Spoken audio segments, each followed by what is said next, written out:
To celebrate 100 episodes of the Savvy Shopkeeper Retail Podcast, starting today, we're replaying 6 of the most popular episodes over the next 6 weeks.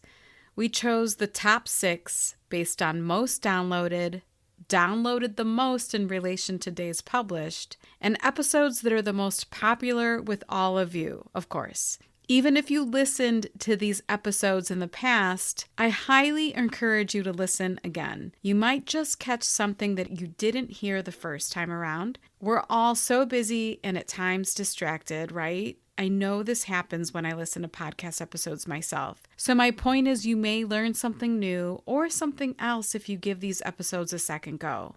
Today's replay is episode 44, The Retail Profit Pie.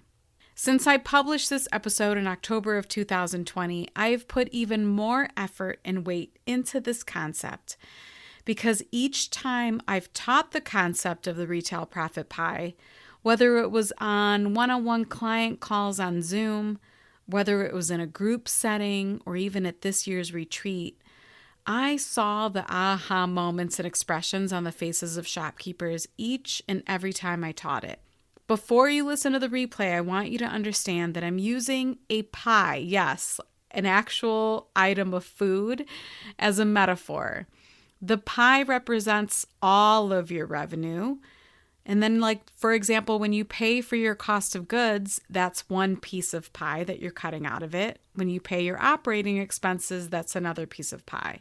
Once you're done serving everyone else, aka your bills, paying your bills, the big question is, are you getting a piece of your own pie? So I'll let the lesson speak for itself, but I intentionally made this the first replay because understanding what's going on in your business is so important. After publishing this episode, I don't even know when it was. I can't remember. Was it in 2020? And then teaching the concept, I learned that many of you still needed a way to calculate what your own retail profit pie looks like, using numbers from your profit and loss statement instead of seeing an example. So I created a tool with a new masterclass, and the tool also has an area for the shopkeepers who might be experiencing net losses instead of net profits. Anyhow, I recently taught this masterclass in Master Shopkeepers. I do plan on releasing this new masterclass and the tool as part of something in the future, but until then, I want to make sure all of you learn about the basic concept first by listening to episode 44. And for some of you, I hope you're listening again. Thank you so much for supporting the Savvy Shopkeeper Retail Podcast by listening, writing reviews, cheering me along the way. I would not have made it to 100 episodes without you. It still blows my mind. One more thing, when you listen to this replay, I don't want it to discourage you. I want you to know that it is possible to have a profitable retail business that can also pay you if that's what you want. I know because this is what happens in my own business. I see it in my clients' businesses, and I see it in the businesses of some of our own group members. So it is possible. Here's the replay of episode 44. Independent retail business can mean so many things these days. A brick and mortar store, an e-commerce business, a maker's online shop, a booth at an antique mall, and more. No matter which category you're in, Kathy Cruz, a fellow retail business owner and retail educator, will teach you how to market and manage your business efficiently so you can spend time doing other things you love. Welcome to the Savvy Shopkeeper Podcast. Welcome to episode 44 of the Savvy Shopkeeper Retail Podcast, The Retail Profit Pie. I'm your host, Kathy Cruz. We are diving right into this episode. No shopkeeper shout out, nothing special today. We're just going right in. My intention for this episode is to show you why understanding your numbers is so important. And when I say your numbers, I'm referring to the numbers from your profit and loss statement. Sometimes when I talk about the profit and loss statement, or what we call the P&L, it scares retailers, but it shouldn't. This is one of the most valuable tools a brick and mortar store owner, or really any small business owner, should have in their tool belt. More importantly, you need to learn how to use the tool. It would be like giving a carpenter a miter saw, but they don't know that the saw cuts the angles they need to make a picture frame or to install crown molding correctly. Luckily, though, carpenters usually start off as apprentices, so they're taught how to use the tool. And well, in retail, we usually jump in with both feet. We skip the apprentice stage, we start selling our goods in the store, we generate revenue, and then sometimes we don't look back. So this means that maybe we haven't learned about the profit and loss statement, or maybe our accountant generates the P&L, but we don't realize it's a valuable tool when running our retail business. So in order to look forward and make good decisions, we must educate ourselves on some of the business tools that we were never taught, And that's why I'm here. I'm an online educator, and one thing I've learned is that in order to be an effective teacher, sometimes it's the simplest visuals that make the biggest impact. I've been talking a lot about how retailers can profit, or better yet, profit more. And I love talking about running a profitable business. I'm sure you can tell, especially if you've started listening to this podcast from episode 1. But before I even do that, I realized it's more important to lay the foundation about where a retailer's money goes and why retailers are challenged more than other businesses to profit at all. So, in order to convey this, I went back to my grade school days. I grabbed some colorful markers, a blank paper, and I just started drawing. I'm not kidding. I actually did this before the Financial Foundations class I co-hosted with Sarah Nemechek of WE Profit Foundry. And of course, I'll have her website linked in the show notes. I've mentioned her many times on previous episodes. But after we taught the class, I realized that this basic drawing that I made resulted in aha moments for some of the shopkeepers who attended the class. And the visuals that I drew out with my fancy markers are what inspired this podcast episode. Now, I know it's hard to teach something visual on a podcast, but bear with me here. And make sure you visit the show notes at savvyshopkeeper.com/episode 44. And that's where you'll see this fancy artwork that I'm talking about. So anyhow, I grabbed my colorful markers and I drew a big circle to represent a pie. My sister would joke right now, if you know my sister Karen, she would insert herself right now and say, of course you're talking about pie because you always think about food. So Karen, if you're listening, yes, I'm talking about food and I'm talking about a retail lesson all at the same time. So anyhow, the circle represents all of the revenue we bring in for a year. Each piece of the pie, though, represents the money we distribute. And when I say we, I'm referring to anyone who's a retail business owner. So our cost of goods, our operating expenses, our rent, all of those things constitute pieces of that pie.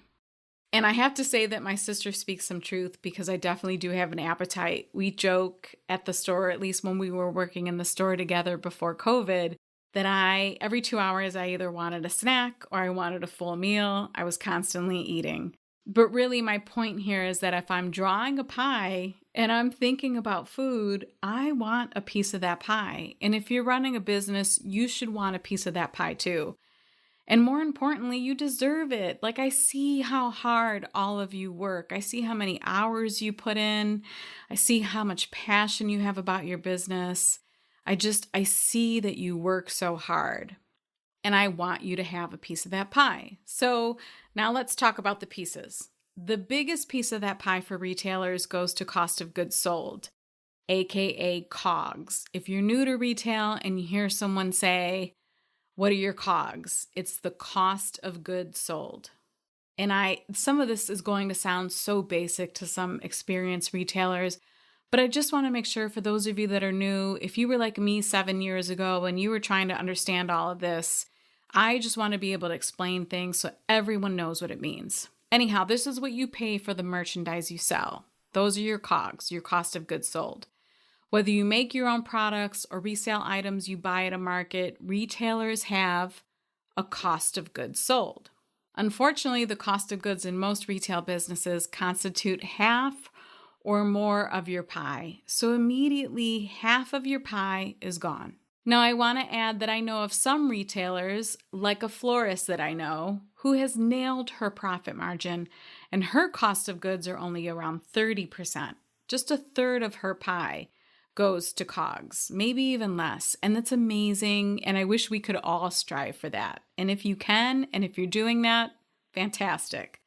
But again, generally in retail, it's 50% or more if the retailer, especially if the retailer isn't paying attention to their profit margins.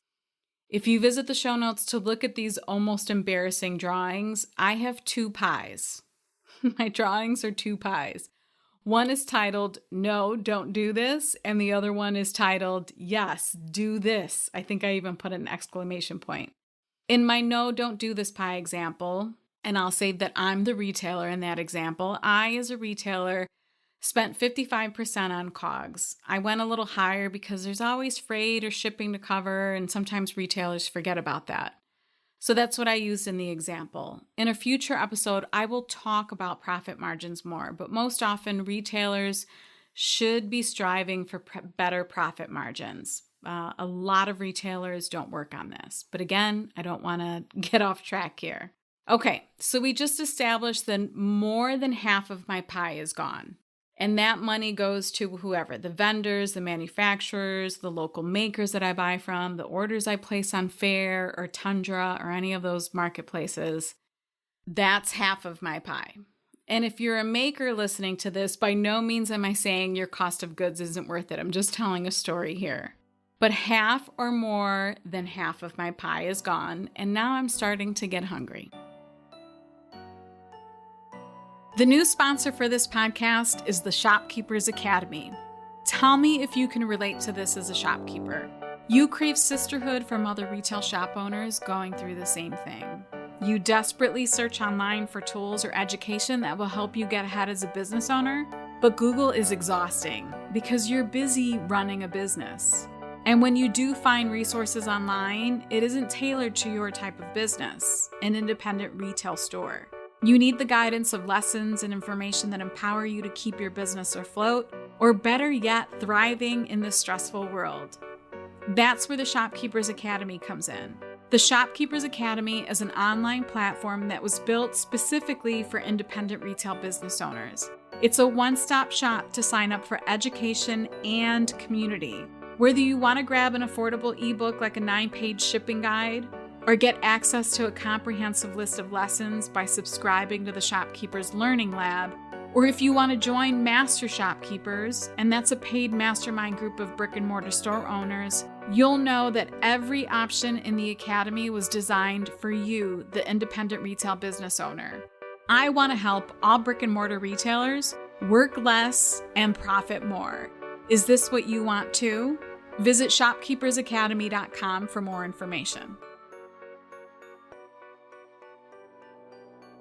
The next piece of pie is usually a retailer's rent. You might own your building. I just want to say this. If you own your building, or maybe you have a deal where you don't pay rent, maybe a piece of your pie doesn't go to rent, but that's not the norm. Most brick and mortar store owners pay rent, and rent is usually their biggest expense.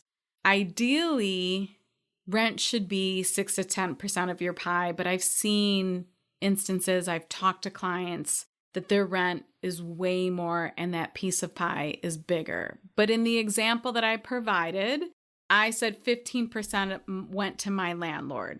It went to rent. So, in the no, don't do this example, 55% so far has gone to my vendors and 15% is now going to my landlord. That's 70% of my revenue that's gone. I only have 30% of my yummy pie left. Now my stomach is grumbling. But I can't forget, I have operating expenses too. There's office supplies, website hosting, point of sale fees, maintenance, e-commerce, software fees, shopping bags, utilities, payroll, internet, marketing, travel, education. You know, if you own a brick and mortar business, or even if you're an online store owner, the expenses add up quickly. And I hate to say, But in my no, don't do this example, my operating expenses totaled 30% of my revenue. If you're a current store owner, you know these expenses add up quickly. And now I'm hangry. And if you don't know what hangry is, it's a combination of hungry and angry. Because if you look at my no, don't do this example, 55% of my revenue has gone to vendors, 15% has gone to my landlord, and 30% went to pay the rest of my operating expenses. That is 100% of my revenue. It's all gone. Everyone else is getting a piece of the pie but me. If you're a retailer who has learned about the profit and loss statement and you know how to use it and you know how to improve your numbers and you profit and you pay yourself, fantastic. Kudos to you really for either teaching yourself how to do that or hiring the right people like a bookkeeper, an accountant, or a business coach to teach you those things. But if you're in the no, don't do this scenario, if that describes you and you often wonder, why can't I profit? It's most likely because your profit margins suck. I know, that's harsh, but it's true. Or you're paying too much in rent, and or you're not being diligent about your expenses. If you're the hangry, and I say that in quotations, if you're the hangry retailer in this example that I just gave, there are many things you can do to improve your situation, and I'll name a few to start. Number 1, negotiate better rent or move to a more affordable location. I've seen retailers do this. There is nothing wrong with that. Yes, there's an expense to moving, but in the long run, it really might be worth it. Number 2 is to improve your profit margins. This might mean you have to stop overbuying, maybe increase your prices, or you need to take a really good look at your inventory management reports to determine which products or categories need to get cut. Are there categories of inventory that just don't turn over quickly? They sit in your store for a long time. Get rid of them. Maybe put the money that you save from that into the categories that do really well. But you don't know this until you look at your reports and you really take a look at your inventory turnover. And the last thing is maybe you just need to raise your prices.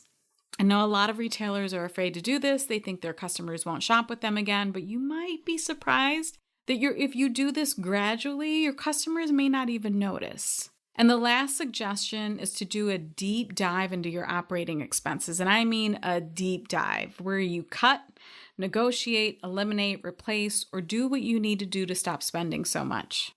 In my yes, do this pie example, which I call the retail profit pie, this is the breakdown for the retail in that example. So it's quite different from the other example I gave. And I have to think back on this now, but it was 55% COGS, 15% rent, 30% operating expenses. There was nothing left over.